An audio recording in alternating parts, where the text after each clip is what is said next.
السلام عليكم ورحمة الله وبركاته.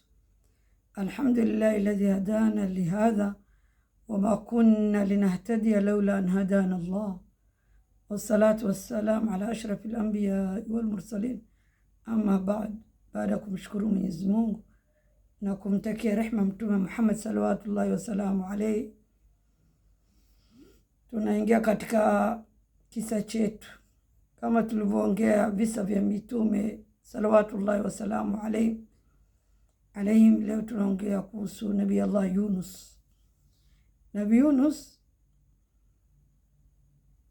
alayhi salam alikuwa akiwalingania watu wake muda mrefu. Watu wake walikataa kumsikiliza, walikataa kumwamini Mungu na kuacha ushirikina. Nabii Yunus, Allah subhanahu wa ta'ala akamwambia watu wake wataadhibiwa, waambie wataadhibiwa na adhabu yao imebaki siku 3. Akawaambia mtaadhibiwa na adhabu yao imebaki siku 3. Nabii Allah Yunus hakusubiri.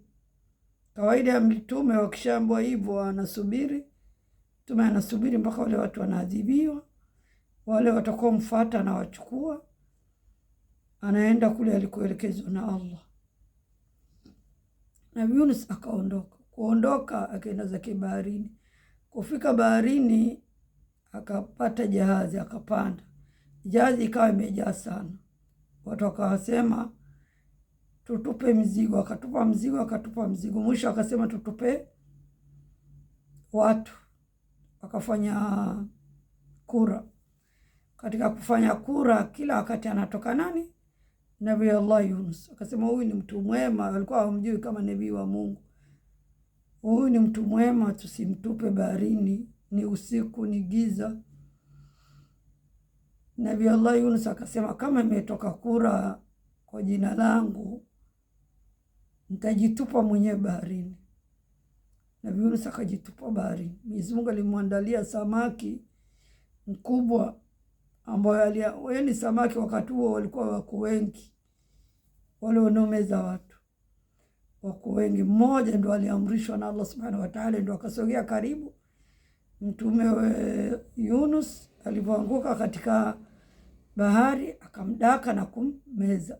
Na Allah subhanahu wa ta'ala alimwambia yule samaki asivunje mifupa yake wala asimtafune.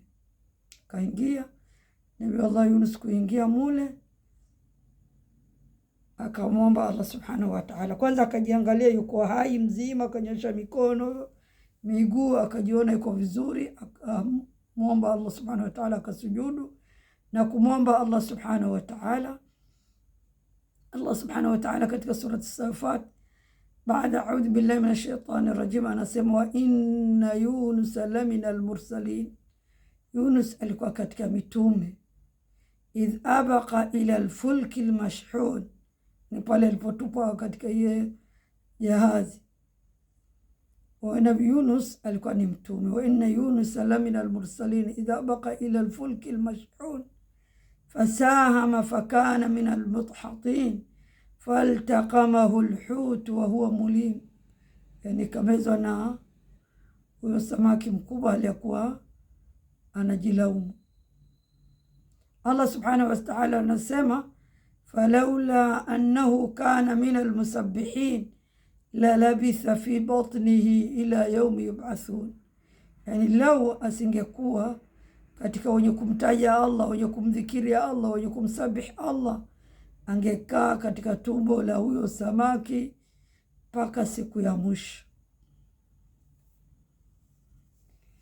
Nabii Allah Yunus haijulikani kakaa siku ngapi, miezi mingapi, wiki ngapi, haijulikani. Lakini tunajua Qur'ani imeongea kwamba alimezwa na alikaa akawa anamsabih Mwenyezi Mungu, anamtaja Allah subhanahu wa ta'ala, na anasema la ilaha illa anta subhanak